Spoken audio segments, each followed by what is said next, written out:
विक्रमादित्य की कहानी आरंभी, आओ सुने हम सिंहासन पर किसी, आओ सुने हम सिंहासन पर किसी।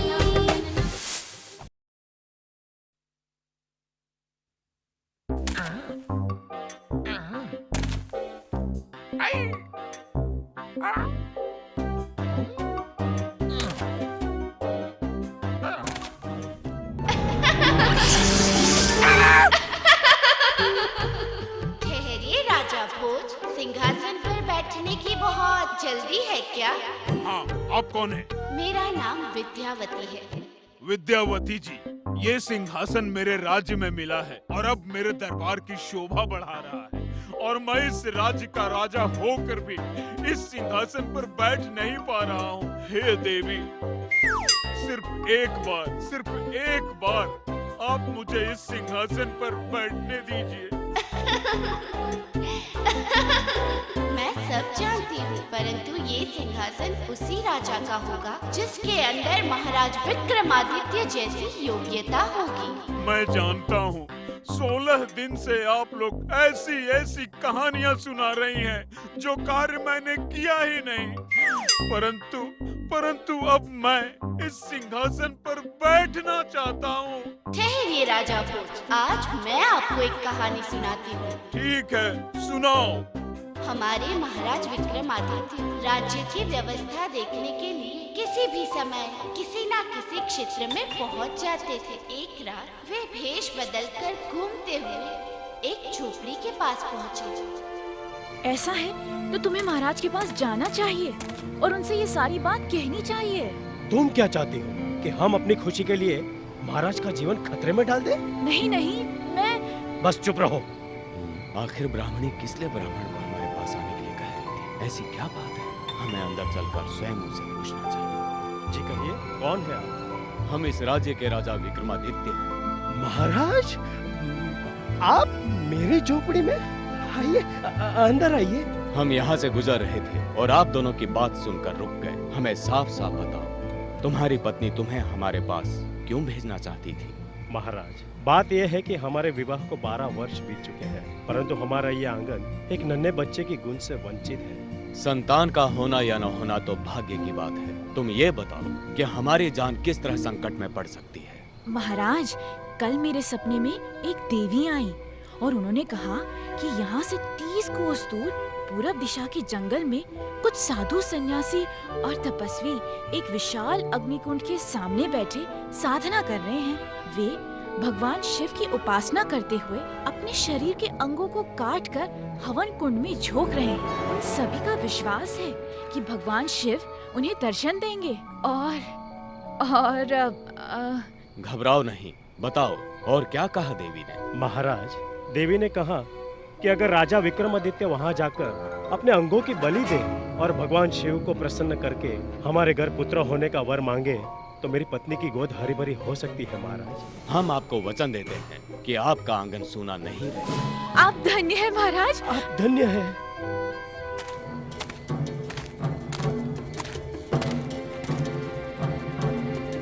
हे वेतालो, हमारे सामने उपस्थित हो।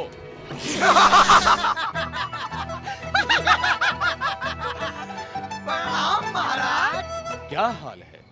ना हड्डी है ना खाल है, तभी लोग कहें हम बेताल हैं। अब हमें पूरब दिशा में उस जंगल तक पहुंचा दो जहां साधु सन्यासी और तपस्वी भगवान शिव की उपासना कर रहे हैं। महाराज, कहीं आपने सन्यास तो नहीं ले लिया? नहीं, हम तो एक ब्राह्मण और उसकी पत्नी के लिए पुत्र का वरदान मांगने जा रहे हैं। महाराज, आप उस ब्राह्मण पति पत्नी की गोद में हमें डाल दीजिए और हमें भी माँ बाबूजी का प्यार मिल जाएगा। उन्हें संतान के रूप में इंसान चाहिए, वेताल नहीं। अब हमें उस जंगल तक पहुंचा दो। ठीक है महाराज। अब तुम दोनों जाओ। तुम दोनों हंस क्यों रहे हो? महाराज, आप इन कपड़ों में तपस्या करेंगे? ये तुमने सही कहा वेतालू। अब जल्दी से हमें तपस्वी बना दो। अभी लीजिए महाराज। झिंगालाला बूम, झिंगालाला बूम बूम। ठीक है। अब हम चलते हैं महाराज।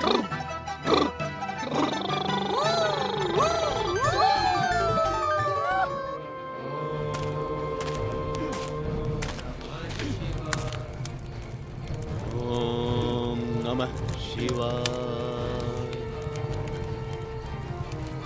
ओम नमः शिवाय। सभी तपस्वियों के साथ महाराज विक्रमादित्य ने भी अपने सारे अंग काटकर जला डाले। राजा विक्रमादित्य सहित जब सारे साधु जलकर राख हो गए, तब भगवान शंकर का एक गण वहाँ प्रकट हुआ। उस गण ने मरे हुए तपस्वियों की राख पर अमृत की बूंदें छिड़की और सभी तपस्वी जीवित हो उठे। हे तपस्वियों, भगवान शंकर आप सभी से प्रसन्न हैं। आप सबकी मनोकामना पूर्ण हो। हम सभी आपके दर्शन पाकर धन्य हो गए। अरे ये तो महाराज विक्रमादित्य की राख है।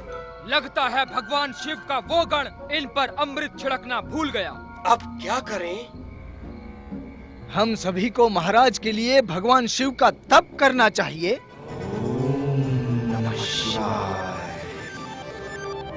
हे तपस्वीगण, हम आप सभी के इस तप से प्रसन्न हुए। कहो क्या चाहते हो? प्रभु, ये महाराज विक्रमादित्य की राख है। हम चाहते हैं कि आप इनकी राख पर भी अमृत की बूंदें छिड़क कर इन्हें जीवित कर दें।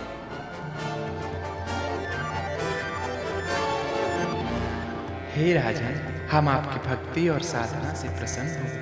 कहो क्या चाहते हो?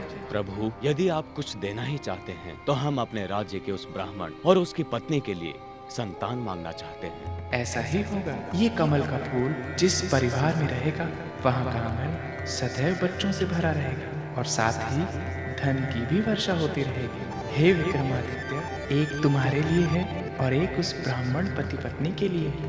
धन्यवाद प्रभु।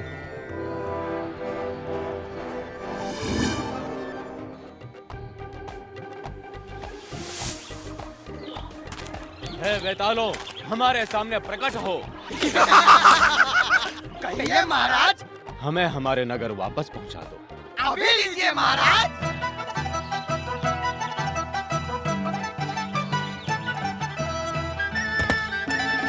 झिंगालाला बूम, झिंगालाला बूम, बूम। अब तुम दोनों जाओ। जो आज्ञा महाराज। महाराज, आप आ गए? ये लो ब्राह्मण, ये फूल भगवान शिव ने तुम्हारे लिए दिया है। अब तुम्हारे घर में एक नहीं बल्कि कई संतानों का जन्म होगा और धन की भी वर्षा होती रहेगी। धन्यवाद महाराज। धन्यवाद महाराज। बहुत बहुत धन्यवाद। समय के साथ साथ ब्राह्मण के घर में एक पुत्र का जन्म हुआ। महाराज विक्रमादित्य स्वयं उन्हें बधाई देने उनके घर पहुँचे। तो सुना आपने राजा भोज, ऐसे त्यागी और प्रजापालक थे हमारे महाराज विक्रमादित्य। मुझे पूरा विश्वास है कि आपने भी ऐसा कार्य अवश्य किया होगा। आपने किया है ना राजन? नहीं देवी, ऐसा कार्य तो महाराज विक्रमादित्य ही कर सकते हैं। तो अब क्या इरादा है राजा भोज? इरादा नहीं देवी, मजबूरी है, लेकिन कल फिर आऊंगा। हाँ हाँ, अवश्य आइए। कम से कम आप हमारे महाराज विक्रमादित्य की महानता की कहानियाँ तो सुन पाएंगे। हाँ, ठीक कहा तुमने। और जब मैं बुढ़ा हो जाऊंगा तो ये कहानियाँ मैं अपने पोते पोतियों को सुनाऊंगा। विचार अच्छा है राजा भोज।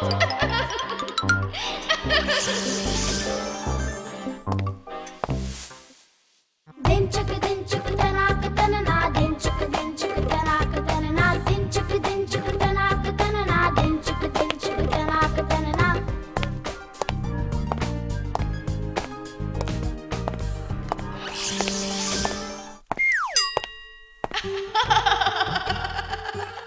प्रणाम राजा भोज। मैं इस सिंहासन की 18वीं पुतली तारामती हूँ। महाराज, मैं आपको राजा विक्रमादित्य की एक कहानी सुनाती हूँ। उसके बाद आप स्वयं निर्णय करना कि आप सिंहासन पर बैठने के लायक हो या नहीं। देवी, तुम कहानी सुनाना प्रारंभ करो। तो सुनिए। एक बार दक्षिण भारत का एक विद्वान राजा विक्रमादित्य की राज्यसभा में आ पहुंचा। वो विद्वान शास्त्रों का बड़ा ही प्रकार, बड़ा ही महान पंडित था। उसने राजा को एक श्लोक सुनाया। हे राजन, मेरे श्लोक का अर्थ ये है कि इस दुनिया में विश्वासघात से बड़ा नीच कर्म और दूसरा नहीं है। हे विद्वान, आप अपनी बात को स्पष्ट करने का कष्ट करें। सुनो राजन, बहुत समय पहले की बात है कि आर्यावर्त में एक राजा राज किया करता था। उसने 70 वर्ष की आयु में विवाह किया था। वो रानी बहुत सुंदर थी। उस रानी को राजा राज दरबार में साथ लाने लगा। वो उसे अपने से अलग नहीं रखना चाहता था। इस बात को लेकर दरबारी उसका उपहास उड़ाने लगे। ये महाराज हमेशा इस रानी को साथ लेकर क्यों घूमते हैं? अरे भैया, इस उम्र में इतनी खूबसूरत बीवी का साथ छोड़ दिया तो हो सकता है रानी इस बुड्ढे को छोड़ के ही भाग जाए। आज तक दरबार में रानी को साथ कोई नहीं लाया। अरे भैया, जब लंगूर को अंगूर मिला है तो लंगूर छोड़ थोड़ी ना देगा। चुप करो, किसने महाराज को लंगूर कहा? जी, हमने तो रानी को अंगूर कहा। क्या कहा? अरे मूर्खों, महाराज महारानी को इसलिए लाते हैं क्योंकि वो उनसे प्यार करते हैं। ये सब ठीक कह रहे हैं, मुझे महाराज से बात करनी होगी। राजन, मुझे क्षमा करें, मैं आपको एक सलाह देना चाहता हूँ। निसंकोच कहो। महाराज, आप छोटी महारानी को राज दरबार में न ले जाएं। हमारे राज्य की ये परंपरा नहीं है महाराज कि राजा के साथ रानी दरबार में बैठे। दरबारी इस बात से नाखुश है महाराज। महामंत्री, आप तो जानते हैं कि हम छोटी महारानी से कितना प्रेम करते हैं। मैं जानता हूँ महाराज। तो आप ही कोई उपाय निकालिए महामंत्री। एक उपाय है महाराज। आप छोटी महारानी की एक सुंदर तस्वीर बनवाकर राज दरबार में लगवा दें। इस प्रकार आप अकेलापन महसूस नहीं करेंगे और राज्य का नियम भी नहीं टूटेगा। तुमने ठीक कहा महामंत्री। शीघ्र ही एक श्रेष्ठ चित्रकार की व्यवस्था करो। चित्रकार राजा की उपस्थिति में तस्वीर बनाने लगा। तस्वीर बन जाने पर उस तस्वीर को राज दरबार में लगाया गया। वाह, क्या तस्वीर है! ये तो ऐसा लगता है जैसे रानी खुद ही तस्वीर में बैठ गई हो। धन्यवाद महाराज। अरे ये दिल तो सिर्फ हमें और हमारी रानी को मालूम है। चित्रकार, हम ये जानना चाहते हैं कि तुमने रानी के जांघ का तिल कैसे बना दिया? महाराज, था तो बना दिया। गद्दार, तुमने रानी को अकेला पाकर तिल देखने की हिम्मत कैसे थी? महाराज, आप गलत सोच रहे हैं। मेरे अंदर एक ऐसा विलक्षण ज्ञान है, मैं वस्त्र पहने हुए इंसान के छिपे हुए अंगों को भी देख सकता हूँ। तुम झूठ बोल रहे हो। सिपाहियों, इस गद्दार को ले जाओ और इसकी आंखें निकालकर हमारे सामने पेश करो। नहीं महामंत्री, मुझे बचा लीजिए। अबे, जब देख लिया था तो बनाने की जरूरत थी। मैंने सोचा था कि राजा इनाम देंगे। इनाम तो नहीं मिला बेटा, गरम गरम सरिये मिलेंगे। ठहरो, छोड़ दो इसे। अगर तुम इसे छोड़ दोगे तो मैं तुम्हें 1000 स्वर्ण मुद्राएं दूंगा। 1000 स्वर्ण मुद्राएं? लेकिन महाराज को पता लग गया तो? तुम महाराज के सामने हिरन की आंखें निकाल कर पेश करो। समय बीतता गया। कुछ दिन बाद राजा का सबसे छोटा पुत्र जंगल में शिकार खेलने गया। ये हिरन का बच्चा कहाँ चला गया? ये तो शेर है। अरे बाप रे, फंस गया पेट।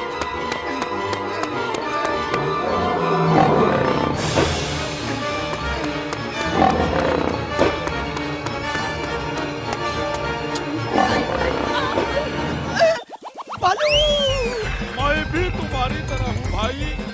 क्या मतलब? मतलब ये, शेर मेरे पीछे पड़ा है, लेकिन तुम्हें देखकर तुम्हारे पीछे पड़ गया। अब हम दोनों उसके शिकार हैं। लेकिन मुझे तुम दोनों से खतरा है। मैं तुम्हें कोई नुकसान नहीं पहुंचाऊंगा, लेकिन तुम भी वादा करो कि तुम भी कोई नुकसान नहीं पहुंचाओगे। ठीक है, मैं वादा करता हूँ।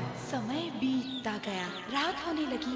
जब भालू गहरी नींद में सो गया तो नीचे घात लगाए बैठे शेर ने राजकुमार से कहा, देखो बच्चे, तुम दोनों में से एक तो मेरा जरूर ही शिकार बनेगा। इसलिए मैं सोचता हूँ कि मैं तुम्हें छोड़ दूँ।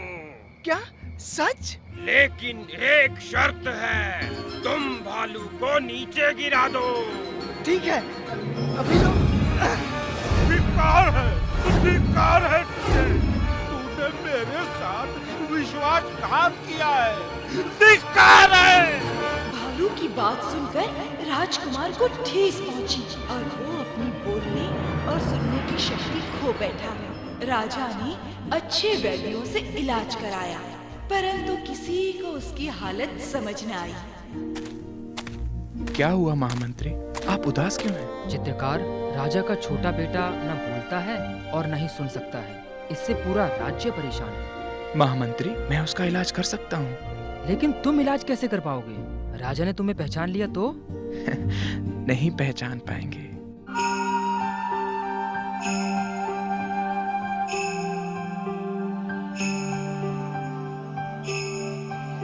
नहीं, ये मैंने क्या किया? बेटा, तुम ठीक हो गए? महाराज, आपके बेटे ने शेर की बातों में आकर अपने शरणार्थी भालू को धोखा दिया, जिसका गम ये बर्दाश्त नहीं कर पाए। हाँ पिताजी, मैंने भालू के साथ विश्वासघात किया है। लेकिन ये बात आपने कैसे जान ली?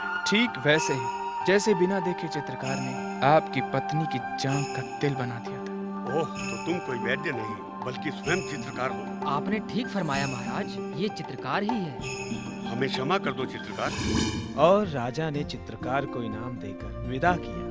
है ज्ञाता, हम आपका आशय पूर्ण रूप से समझ गए। आपके इस ज्ञान के बदले हम आपको 1 लाख सोने की मुद्राएं इनाम में देते हैं। तो राजा भोज, क्या कभी आपने किसी गुणी व्यक्ति को 1 लाख स्वर्ण मुद्राएं दी है? यदि हाँ, तो इस सिंहासन पर बैठ सकते हैं। जब 1 लाख मुद्राएं किसी ने मुझे नहीं दी, तो मैं किसी को क्या दूंगा? जाइए राजा भोज, जाइए। कल फिर प्रयास करना। ठीक है देवी, कल फिर प्रयास करूंगा। देखते हैं आगे क्या होता है।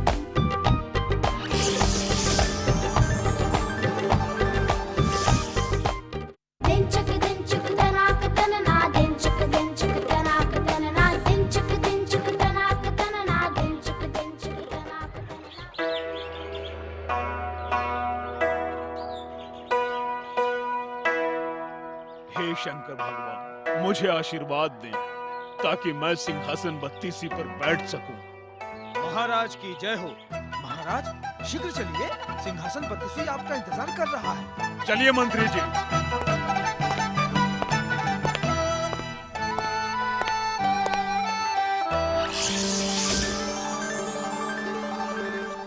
प्रणाम राजा भोज।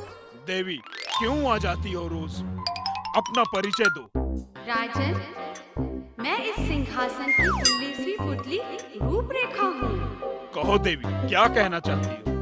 राजन, राजा विक्रमादित्य न्याय करने में तो निपुण थे ही, कठिन से कठिन समस्याओं को भी चुटकियों में हल कर देते थे। मैं आपको एक ऐसी ही कहानी सुनाती हूँ। इसको सुनकर आप स्वयं निर्णय कीजिए कि आप इस सिंहासन पर बैठने के योग्य हैं या नहीं। एक बार 2 तपस्वी एक विवाद को लेकर राजा विक्रमादित्य के सामने हाजिर हुए। महाराज, हम एक विवाद में फंसे हैं, अतः आप ही निर्णय करें कि क्या सही है। कहो, क्या बात है? महाराज, मेरा मानना है कि मानव शरीर में मन ही सबसे प्रबल है। वो जो चाहता है वही करता है। मन न चाहे तो कुछ भी न करे। धर्म कर्म सब मानव के मन के ही वश में है। अब आप क्या कहते हैं? मेरा मानना है महाराज कि सब कुछ ज्ञान से होता है। ज्ञानी मानव अपने मन को वश में कर सकता है। ज्ञान के आगे मन की एक नहीं चलती। महाराज, अब आप ही बताएं कि दोनों में से कौन बड़ा है। तपस्वियों, ये बात ऐसी है कि निर्णय शीघ्र नहीं किया जा सकता। क्या आप हमें कुछ समय दे सकते हैं? राजन, हम तुम्हें कुछ दिनों का समय देते हैं। मन सचमुच चंचल है। वो मानव को मोह माया के जाल में जकड़ता रहता है। पर ज्ञान के महत्व को कैसे नकारते? दोनों में कौन प्रबल है, इसका निर्णय करना सचमुच कठिन है। लेकिन इसका उत्तर मिलेगा कहाँ? और महाराज विक्रमादित्य वेश बदलकर इधर-उधर घूमने लगे। एक दिन उन्होंने देखा कि एक मानव पेड़ के नीचे लेटा है। हमने शायद तुम्हें कहीं देखा है। जी नहीं, मुझे आपने कहाँ देखा होगा? याद आया, तुम स्वर्गीय सेठ गोपाल दास के बेटे हो और तुम्हारा नाम नौरंगी दास है। जी हाँ, पर अब तो सिर्फ नौरंगी रह गया हूँ। लेकिन आप कौन हैं? मैं तुम्हारे पिता का मित्र विक्रम सिंह। विक्रम सिंह? लेकिन पिताजी ने कभी आपके बारे में बताया नहीं। मैं किसी काम से बाहर गया था, आया तो पता चला कि मेरा मित्र गोपाल दास अब नहीं रहा। लेकिन तुम यहाँ कैसे? जब आप मेरे पिता के मित्र हैं तो आपसे क्या छुपाना। पिताजी के मृत्यु के बाद मैं मनका होकर रह गया, गलत संगति का शिकार हो गया। मैंने सारा धन अय्याशी में लुटा दिया। ओह, मुझे इस बात का दुख है। चंचल मन को वश में ना रख पाने के कारण ही सेठ का बेटा इस दयनीय स्थिति में पहुंच गया है। मुझे आधा तो उत्तर मिल गया। अब क्या सोच रहे हो? अब मुझे अकल आ गई है। बहुत भटकने पर मुझे लगा कि अब बिना कुछ किए कुछ नहीं हो सकता, इसलिए मजदूरी करके पेट पाल रहा हूँ। यानी तुम्हें मन को वश में करने का ज्ञान प्राप्त हो गया? हाँ, और अब इस ज्ञान के कारण थोड़ा पैसा बचाकर बैलगाड़ी भी खरीदी है और इसमें सामान ढोता हूँ और इससे मेरा गुजारा हो रहा है। तो अब इस ज्ञान के कारण मन पर विजय कर लोगे? क्यों नहीं? इतनी ठोकरें खाने के बाद भी मुझे अक्ल न आई तो ये जीवन बेकार है। राजा विक्रमादित्य को दूसरा उत्तर भी मिल गया था।